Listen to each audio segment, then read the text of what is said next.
ಎಲ್ಲಾರು ಕಂಟಿನ್ಯೂ ಮಾಡ್ತೀರಿ ನಮ್ ಪ್ರಾಡಕ್ಟ್. ಯಾವ ಕಾರಣಕ್ಕೂ ಬಿಡಲ್ಲ, ನೀವೇ ಬಿಟ್ರೆ ನಾವ್ ಬಿಡಲ್ಲ. ನಿಮ್ದು ಅದೇನ್ ಹಳ್ಳು ಉದ್ರಲಿಲ್ದಂಗ್ ಮಾಡ್ತಾ ಇತ್ತಲ್ಲ, ಒಂದೊಂದೇ ಕೊನೆ ಗಿಡದಲ್ಲಿ ಬಿಡಿಸಿದ್ರೆ 50 ಲಕ್ಷ.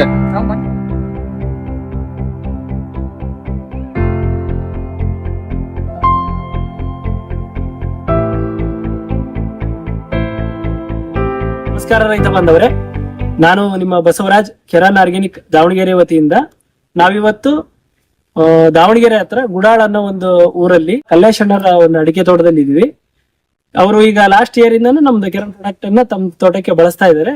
ತಮ್ಮ ತೋಟದಲ್ಲಿ ಯಾವ ರೀತಿ ರೋಗಗಳಿದ್ವು, ಏನೇನು ಚೇಂಜಸ್ ಆಯ್ತು ಅಂತ ಕಲ್ಲೇಶ್ ಅಣ್ಣರ ಮುಖಾಂತರನೇ ನಾವು ಇವತ್ತು ಕೇಳಿ ತಿಳ್ಕೊಳ್ಳೋಣ. ನಮಸ್ತೆ ಸರ್.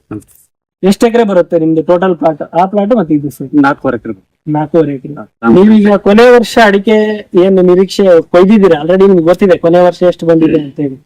ಆ ಅಡಿಕೆಗೂ ಮತ್ತೆ ಕೊನೆ ವರ್ಷ ಎಷ್ಟು ಬಂದಿತ್ತು, ಈ ವರ್ಷ ಎಷ್ಟು ನಿರೀಕ್ಷೆ ಐತಿ ನಿಮ್ಗೆ ಅಡಿಕೆ ಬಗ್ಗೆ? ಒಂದು 50 ಕ್ವಿಂಟಲ್ ಇಂದ 100 ಕ್ವಿಂಟಲ್ ಜಾಸ್ತಿ ಆಗ್ಬೋದು ಅನ್ನೋ ನಿರೀಕ್ಷೆ ಐತಿ ನಮ್ಗೆ. ಲಾಸ್ಟ್ ಇಯರ್ ಎಷ್ಟು ಕ್ವಿಂಟಲ್ ಬಂದಿತ್ತು? ಲಾಸ್ಟ್ ಇಯರ್ 130 ಬಂದಿತ್ತು. ಈ ಸರಿ ಜಾಸ್ತಿ ಆಯ್ತು ಫಸಲು, 100 ಕ್ವಿಂಟಲ್ ಜಾಸ್ತಿ ಬರ್ಬೋದು ಅಂತ ನಂಗೆ ನಿರೀಕ್ಷೆ ಐತಿ. ಮತ್ತೆ ಈಗ ನೆಕ್ಸ್ಟ್ ಇಯರ್ ಏನ್ ಪ್ಲಾನ್ ಮಾಡ್ಕೊಂಡಿರಿ? ಅದೇ ಅಡಿಕೆ ಒಳಗೆ ಇದೇ ಕಂಪ್ನಿ ಔಷಧಿ ನಾವು ಕೊನೆವರೆಗೂ ಇದನ್ನ ಒಳ್ಳೆ ಇಳುವರಿ ತೆಗಿಬೇಕು. ನಾವು 100 ಕ್ವಿಂಟಲ್ ತನ ಇಳುವರಿ ತೆಗೆದ್ರೆ ನಮ್ಗೆ ಲಾಭ ಚೆನ್ನಾಗತ್ತೆ ಅನ್ನೋದು ನಿರೀಕ್ಷೆ ಅದು. ಇಲ್ಲಿ ಅದ್ರ ಜೊತೆಗೆ ಅವ್ರ ಮಾವರಾದಂತ ತಿಮ್ಮೇಶ್ ಅಣ್ಣರು ಕೂಡ ಅವ್ರ ಪ್ಲಾಟ್ ಇಲ್ಲೇ ಪಕ್ಕದಲ್ಲೇ ಅವ್ರ ಪ್ಲಾಟ್ ಇದೆ. ಅವರು ಕೂಡ ಅಡಿಕೆ ಬೆಳೆಯುವಂತ ರೈತರೆ. ಅವರು ಈ ಪ್ಲಾಟ್ ನ ನೋಡ್ತಾ ಬಂದಿದ್ದಾರೆ ಮೊದಲಿಂದಾನು. ಅವ್ರಿಗೆ ಈ ತೋಟ ನೋಡಿ ಏನ್ ಅನ್ಸುತ್ತೆ ಅಂತ ಅವರು ಈಗ ಒಪಿನಿಯನ್ ಹೇಳ್ತಾರೆ. ಏನ್ ಅನ್ಸುತ್ತೆ ನಿಮ್ಗೆ? ಗರಿ ಅವೆಲ್ಲ ಚೆನ್ನಾಗ್ ಅಡಿಕೆನ ಚೆನ್ನಾಗಿ. ಆಮೇಲೆ ಇವರು ಕೆರಾನ್ ಪ್ರಾಡಕ್ಟ್ ಜೊತೆಗೆ ಯಾವ್ದೋ ಕೆಮಿಕಲ್ ಬಳಸಿ ಸರ್, ಕೆಮಿಕಲ್ ಯಾವ್ದೋ ಬಳಸಿಲ್ಲ. ನಾವಿನ್ನೇನಿಲ್ಲ, ಇದ್ರಲ್ಲೇ ರಿಸಲ್ಟ್ ಯಾವ ತರ ಚೇಂಜ್ ಆಕತಿ ಅನ್ನೋಕ್ ಒಂದೇ ಕಾರಣ ಬಿಟ್ಟಿದ್ವಿ. ನೋಡಿದ್ರಿ ಸರ್ಕಾರಿ ಗೊಬ್ಬರ ಕೊಟ್ಟಿಲ್ಲ.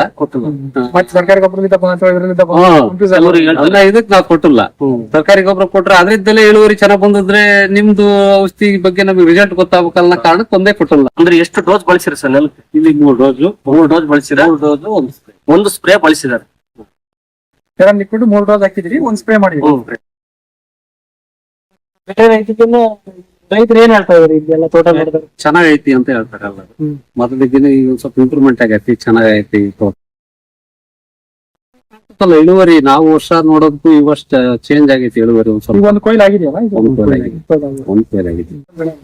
ಎಲ್ಲಾರು ಕಂಟಿನ್ಯೂ ಮಾಡ್ತೀರಿ ನಮ್ ಪ್ರಾಡಕ್ಟ್. ಯಾವ ಕಾರಣಕ್ಕೂ ಬಿಡಲ್ಲ, ನೀವೇ ಬಿಟ್ರೆ ನಾವ್ ಬಿಡಲ್ಲ. ನಿಮ್ನ ಹಿಡ್ಕೊಂಬಂದ್ ಹಾಕ್ಸ್ತೇವೆ. ಯಾಕಂದ್ರೆ ನಮ್ಗೆ ಚೇಂಜ್ ಆಗೈತೆ, ನಮ್ಗೆ ಅದೇ ಖುಷಿ. ನಮ್ಗೆ ಇದು ಚೆನ್ನಾಗಿರ್ತಂದ್ರೆ ನಮ್ಗೆ. ಯಾಕಂದ್ರೆ ಕೆಲವು ರೈತರು ಏನ್ ಮಾಡಿದಾರೆ, ಈಗ ನಿಮ್ದು ಖರ್ಚು ಜಾಸ್ತಿ ಅಂತ ಹೇಳಿ ಬಿಡ್ತಾ ಇದಾರೆ ಕೆಲವು ರೈತರು. ರೇಟ್ಗಳು ಜಾಸ್ತಿ ಖರ್ಚು ಜಾಸ್ತಿ ಅನ್ನೋದಕ್ಕೂ ಅದು ಅಡಿಕೆ ನಿಮ್ದು ಅದೇನ್ ಹಳ್ಳು ಉದ್ರಲಿಲ್ದಂಗ್ ಮಾಡ್ತಾ ಇತ್ತಲ್ಲ, ಒಂದೊಂದೇ ಕೊನೆ ಗಿಡದಲ್ಲಿ ಬಿಡಿಸಿದ್ರೆ 50 ಲಕ್ಷ. ಗಿಡಗಳೊಳಗೂ ಸಾಮಾನ್ಯವಾಗಿ ರೋಗ ಜಾಸ್ತಿ ಇತ್ತು. ಇಲ್ಲಿ ಸುಳಿ ರೋಗ ಆಗಿರ್ಬೋದು, ಸ್ವಲ್ಪ ಕ್ರಾಸ್ ಗಂಡ್ ಆಗಿರ್ಬೋದು, ಈ ತರದ ರೋಗ ತುಂಬಾನೇ ಇತ್ತು ಈ ಪ್ಲಾಟ್ ಅಲ್ಲಿ. ಅದಕ್ಕೂ ಕೂಡ ಇದು ಒಂದೇ ಪ್ಲಾಟಿಗೆ 16 ಡ್ರಮ್ ಅನ್ನ ಸ್ಪ್ರೇ ಮಾಡಿದ್ದಾರೆ. ಇಲ್ಲ ಚೆನ್ನಾಗ್ ಆಗ್ಬೇಕು ಅಂತ ಹೇಳಿ. ಹೋದ ವರ್ಷ ನಾವು ಬಂದು ಏನು ಗರಿ ನೋಡಿದ್ವಿ, ಅದು ಹಳೆ ಗರಿಗಳು ಇದ್ದಾವೆ. ಉದಿರಿಲ್ಲ. ಹೊಸ ಗರಿಗಳೆಲ್ಲ ಯಾವ್ದು ರೋಗ ಇಲ್ಲ, ಬಹಳ ಚೆನ್ನಾಗಿದೆ. ಹೊಸ ಸುಳಿ ಎಲ್ಲ ಚೆನ್ನಾಗ್ ಬಂದವು. ಸುಳಿಗಳು ಪ್ರತಿಯೊಂದು ಸುಳಿ ಇಂಪ್ರೂವ್ಮೆಂಟ್ ಗ್ರೀನ್ನೆಸ್ ಐತಿ.